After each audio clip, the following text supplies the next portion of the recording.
Welcome everybody to live Q&A. This is Pastor and the Recovering Heretic, our live Q&A show at Resurrection. I am Pastor Dave. And I am Heretic in the Mending Dam. Heretic in the Mending. I like that. We're all in the Mending. That's true for all of us. May it ever be so. Hi, Dan. Hi, Dave. Well, on the subject of mending, today we had the infamous gospel reading of Lazarus rising. Yes. And so that alone, even before, I had my list of questions. Yeah. Apparently Steve, yes, our most devout audience member, was already ruminating. Yep. And I think everybody watching knows the core of the Lazarus story. So basically, this is the one where Jesus raises his buddy Lazarus from the dead. He's been 4 days dead. Yep. And as you pointed out in the King James Version of the Bible, he's been dead so long, he stinketh. He stinketh. He stinketh. Yes. So that's dead. He's very dead. Yes. And somehow Jesus still Yep. brings him back. So Steve wants to know, and we've talked about this part before, that theoretically, doesn't that make Lazarus the first zombie?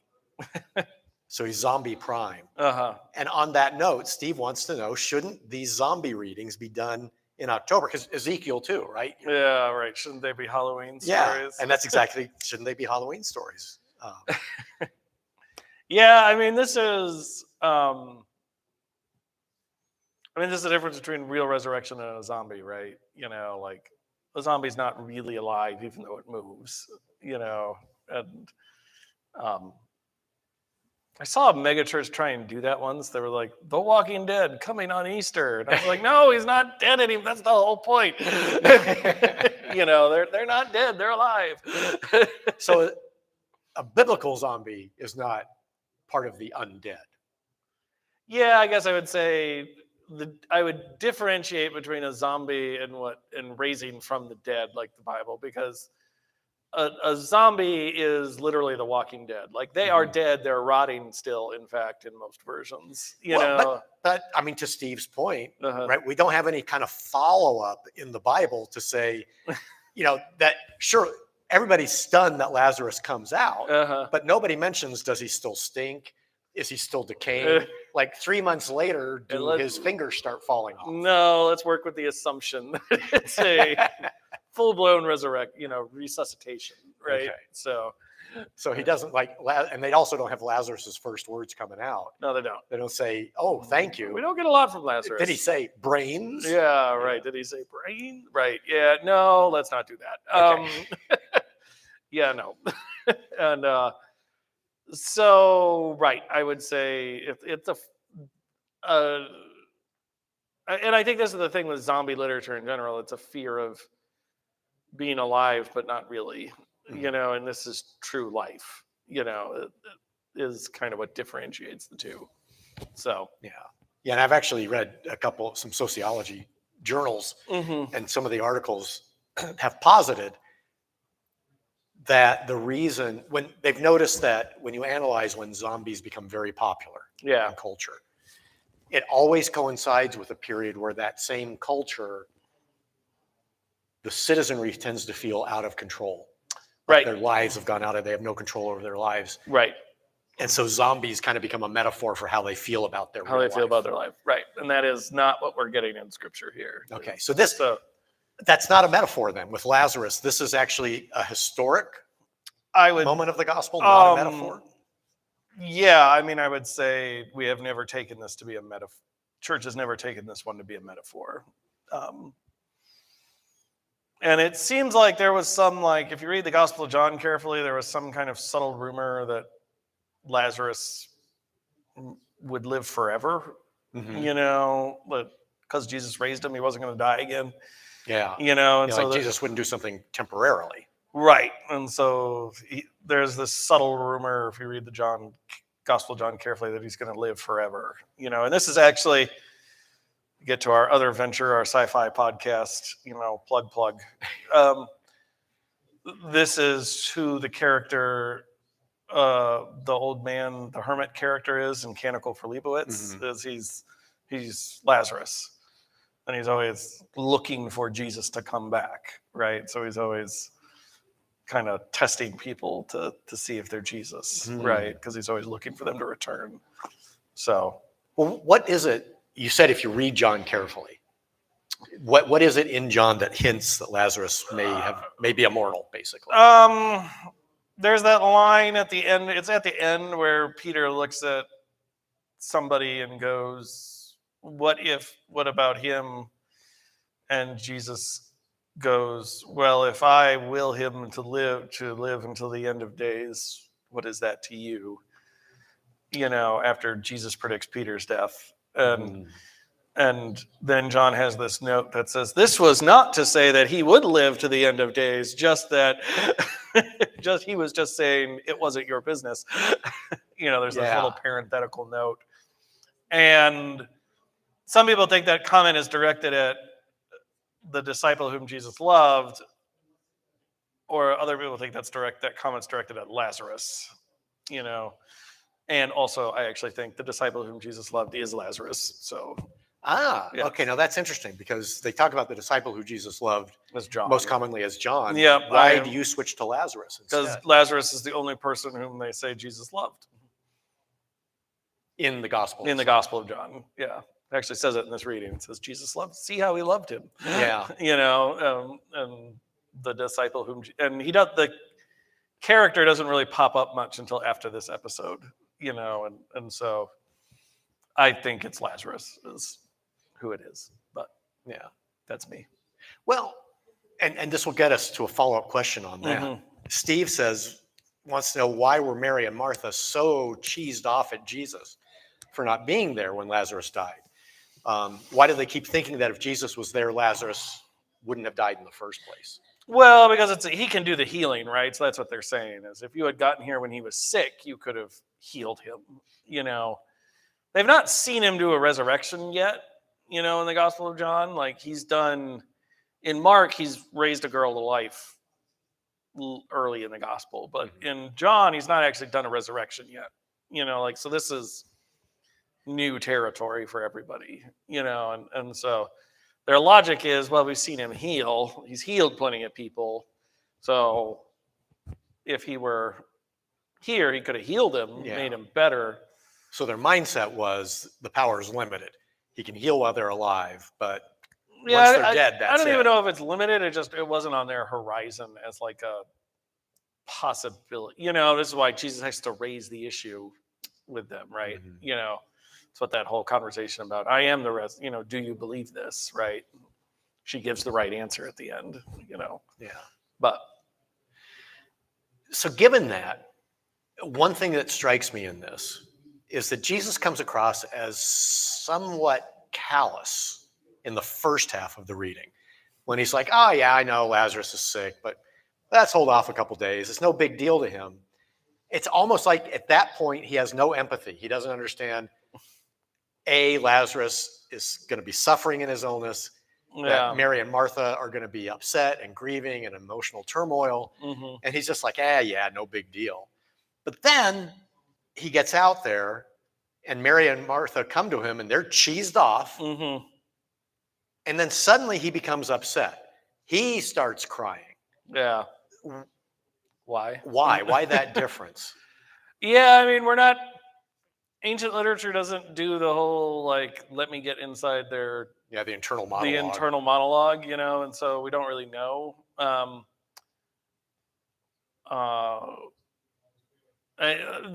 The first part is a hard lesson, but it is a lesson that everybody needs to learn, is that,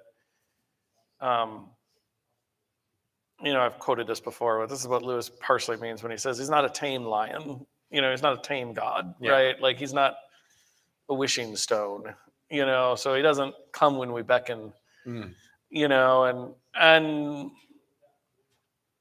this is a hard lesson everybody has to learn about miracles, but that miracles don't happen because we asked nicely or we prayed hard enough or we went to church, and Jesus says this, right? Like this is happening so that so that you may believe and God's glory may be confirmed, and so miracles exist to proclaim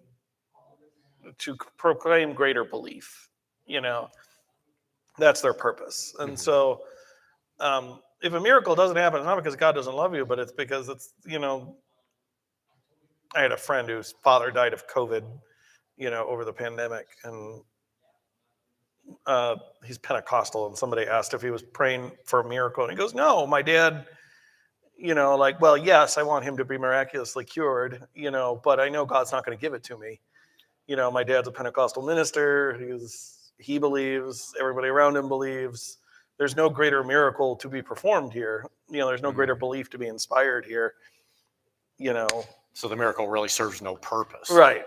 Not just because I want it to happen doesn't mean that's not why miracles happen, and that's a hard lesson to learn, that they exist not for us, but for others. Even when they happen to us, they don't exist for us. Right. There's a broader point or lesson. Right. There's a bigger scope, which means they're not under our control, which is what we really don't like, Yeah, and what Jesus is moved at, different authors have proposed different things. A lot of church fathers think he's crying because he's crying at their unbelief. I don't know. We're not privy to the internal monologue. We just don't know. So it's just there and forever speculation. It's there and it's forever speculation. I would say he is. And this works with real humans too. You're moved to tears by other people's tears. And that's rational to me. Even if Jesus knows what the deal is. Yeah.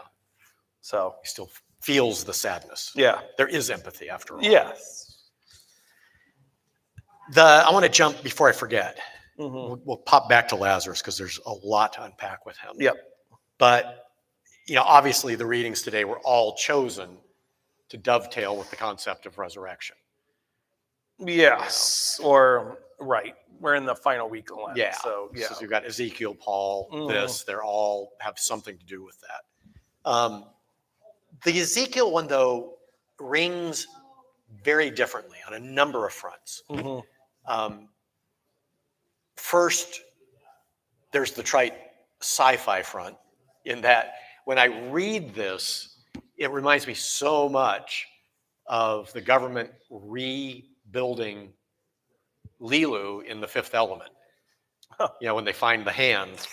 Yeah, right, and the description of how these bodies are reformed in Ezekiel, it's exactly the same way. The bone forms, then this, the sinews and the tendons form. Yeah. Then the organs form, and then it's all coated in flesh. Right. Yeah.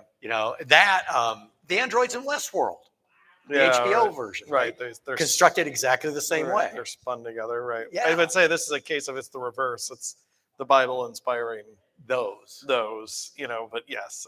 But it's almost like, I always had this impression that we didn't really understand human anatomy until like the Renaissance period, when people actually did dissect cadavers. Yeah. And yet this displays that the ancients did have a better knowledge. Because if you're going to rebuild a body, that would be the way to do it. Right. Yes. A great mistake we can make with the ancient world is that they're stupid, and they're not. Like they actually saw bodies more often than we did. Like we don't see dead bodies actually very much. It's actually a shock to people in our world when we see dead bodies, but they saw death and bodies far more frequently than we do, and so whether that means they had a scientific understanding of it, obviously not, but they in some ways had a more instinctual understanding of, how a body decomposes. Right, how a body decomposes and what's left and what's on a body and that kind of stuff. So what decomposes last, so they just go in reverse order for Ezekiel. Right, yeah, right. So, and they have an instinctual kind of understanding of it than we do. Yeah. So, yes.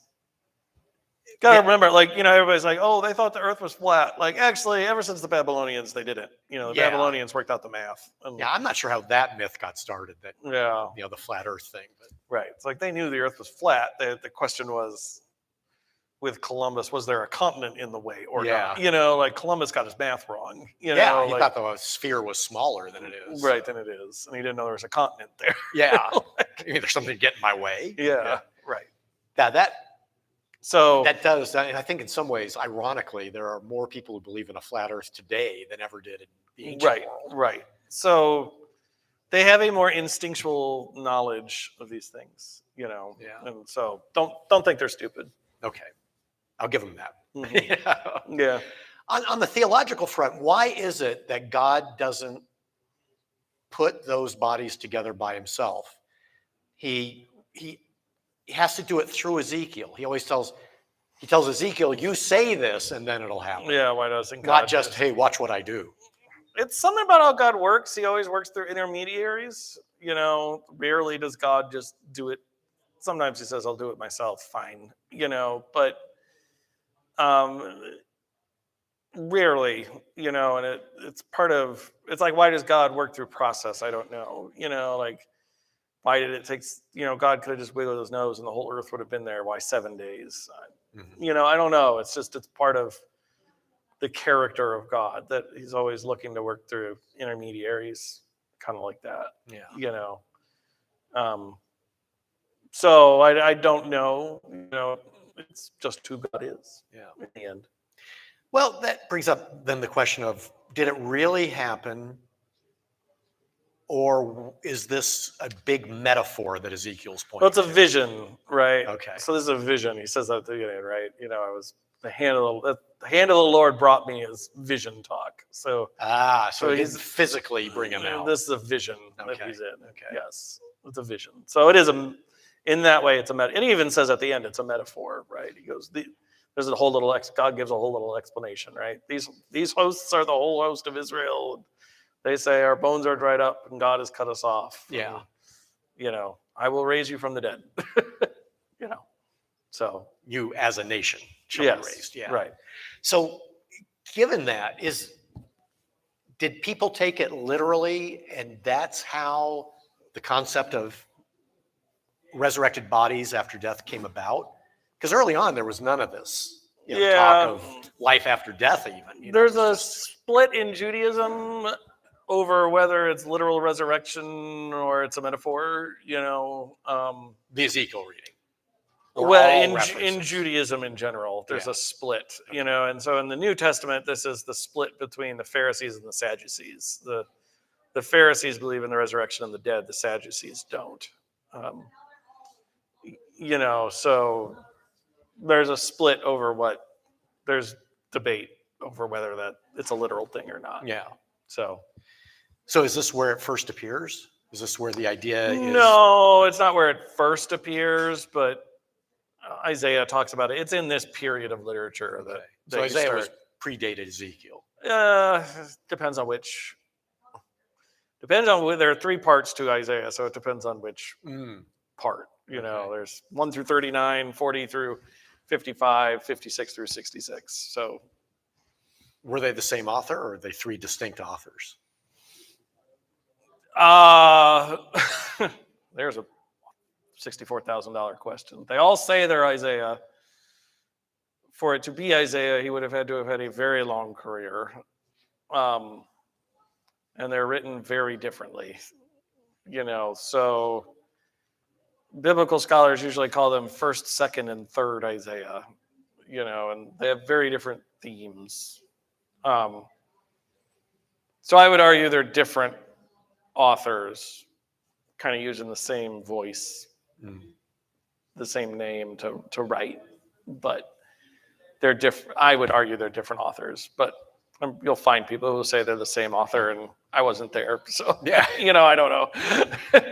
He just changes personality, right? Well, the themes shift, right? So like 1 through 39 is the lead up to exile. 40 through 55 is they're getting ready to come home from exile. And 56 through 66 is they're home and things aren't quite how they imagine them to be from exile.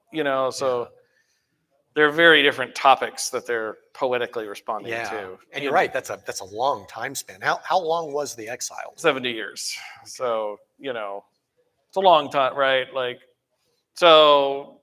Conceivable, but. Yeah, it would be a stretch. I mean, and this is all assuming you think that it wasn't just Isaiah, the prophet in Hezekiah's time, writing it all into the future, but yeah, so like 40 through 55 is what we call second Isaiah, and that's dealing with you're getting ready to come home, Yeah. And then 56 through 66 are you're home, but actually, we've been hearing all these stories about how wonderful and grand Jerusalem was, but it's kind of a disaster area. This isn't as easy as we thought it would be. Yeah. Those are different issues they're wrestling with. So, well, I'm given that statement, and we'll get back on topic. But were there two different types of Judaism then when the exiles returned? Because you said before it was mainly the elite and the ruling class and the priests that were exiled, and the commoners stayed. No, well, not really. I mean, no,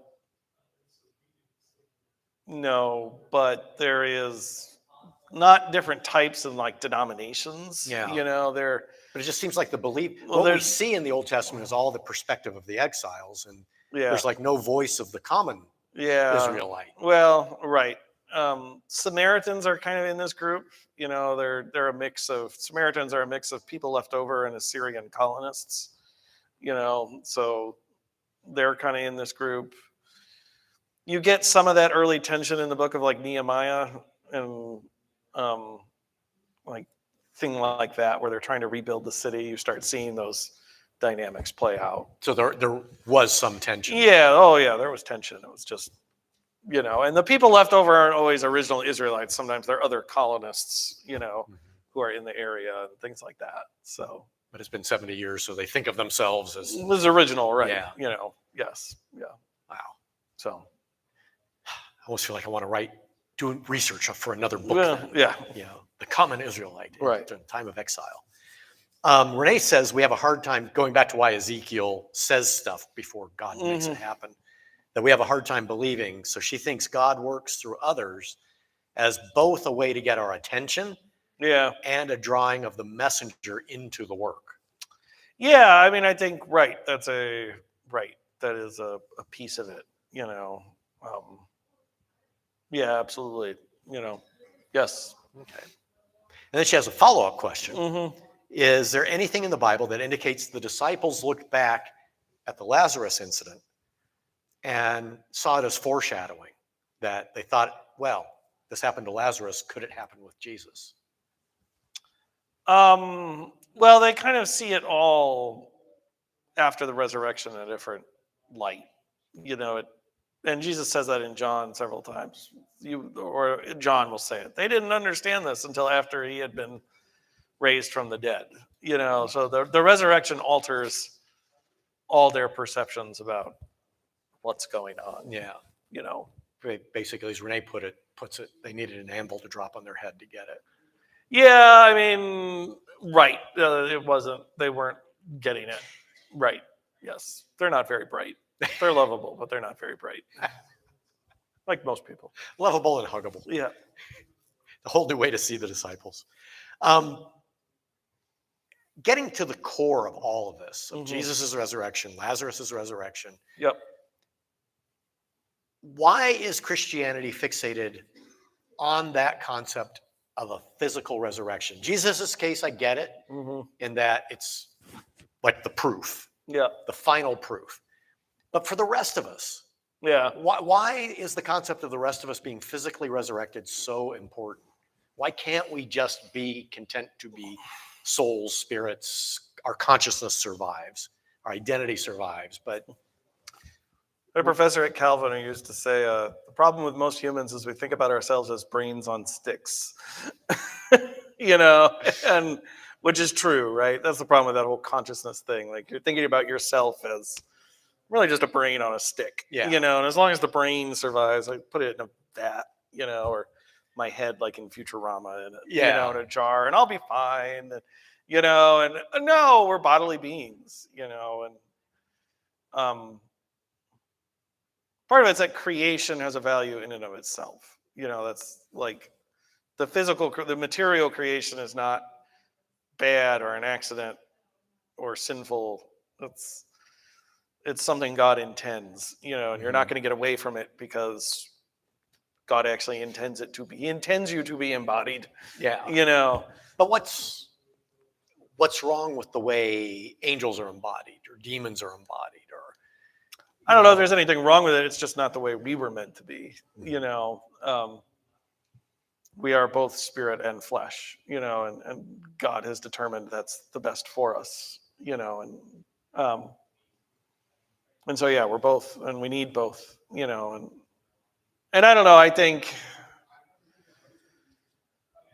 the promises get pretty hollow if it's not physical, if there's no physical,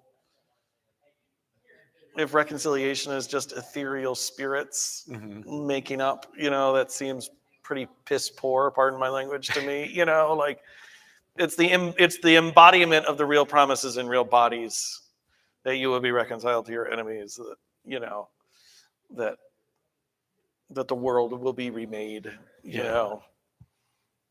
all those things. If it's just spirits, then you don't have your dog, you don't have your cat, you don't have the things you've made,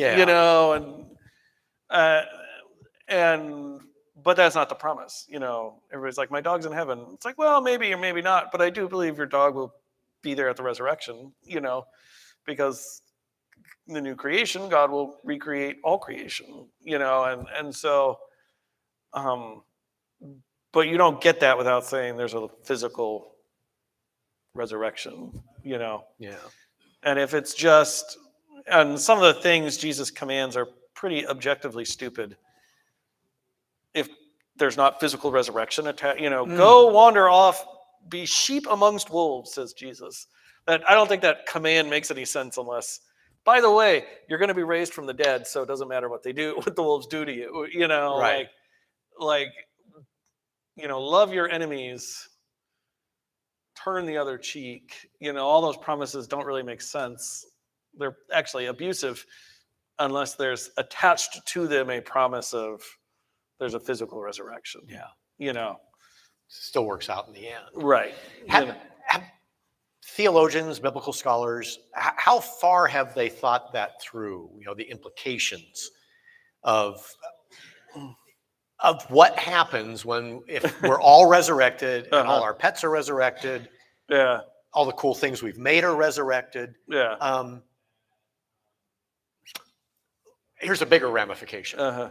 I assume that everything works when we come back. Yeah.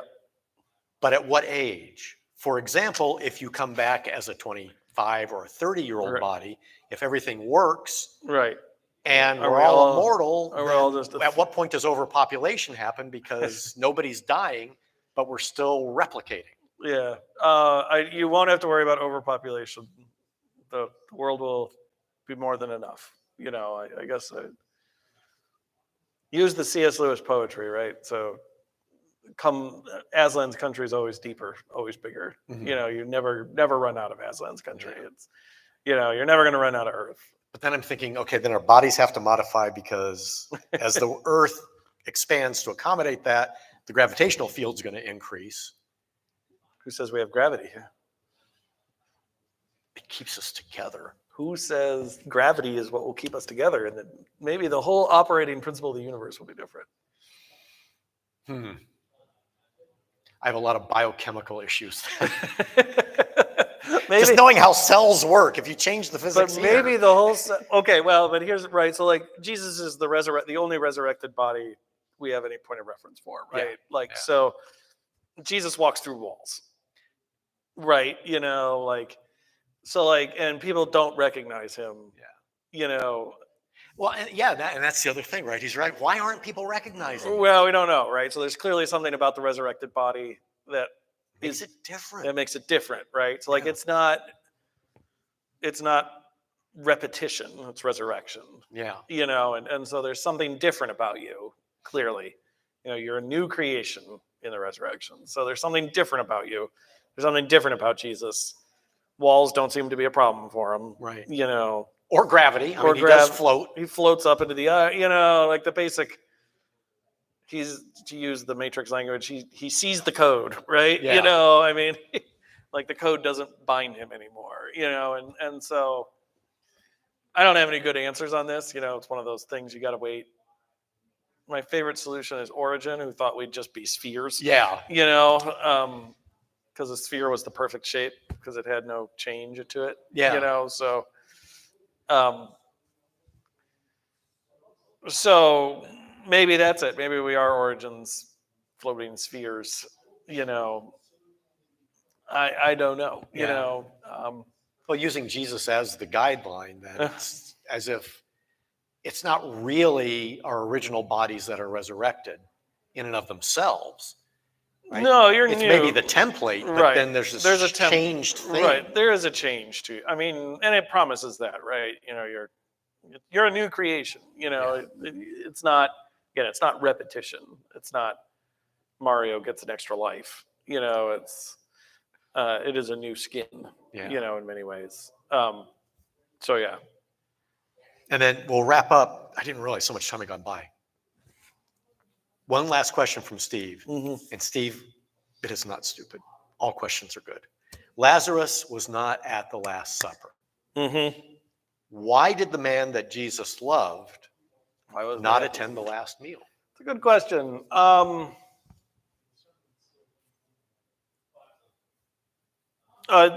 in John, there's not a Last Supper. There's the foot washing. So he could have been there, actually. It just doesn't say. It says his disciples are at the foot washing thing, So we conflate the synoptic gospel with the Last Supper with John's. Right. There is a supper that's his last one, but it's not the Last Supper. It leads into the foot washing in John, and so right. So don't conflate that with the synoptic gospels and their record of the Last Supper. Gotcha. All right. Well, wrapping up, before we move on, because there'll be lots of other stuff happening. Yeah. Any last comments you want to make about resurrected bodies or Lazarus? They're awesome, supposedly. So can't wait to get a hold of one. And you and I for different reasons. Yeah. I want to study and analyze it. So. Maybe you'll have to relearn all of physics in the new. Wouldn't that be exciting? That part would. You'd have to relearn, like, maybe it's like just raw quantum theory, which is my favorite. So I dive into that. You'll just have direct access to the quantum code. We'll all be like Dr. Manhattan. Yeah, right. That'll be so cool. Maybe that's what it is. Who knows? Bunch of Dr. Manhattans. Okay, yeah. I can sit with that. Yeah. Cool. Thank you. Yes. We'll be back. We will be here for Palm Sunday. Yes, we will. So if you have further questions about like Jesus' final days, more on resurrection, or anything else, just let us know. Get your questions in, and we'll see you next week. Bye.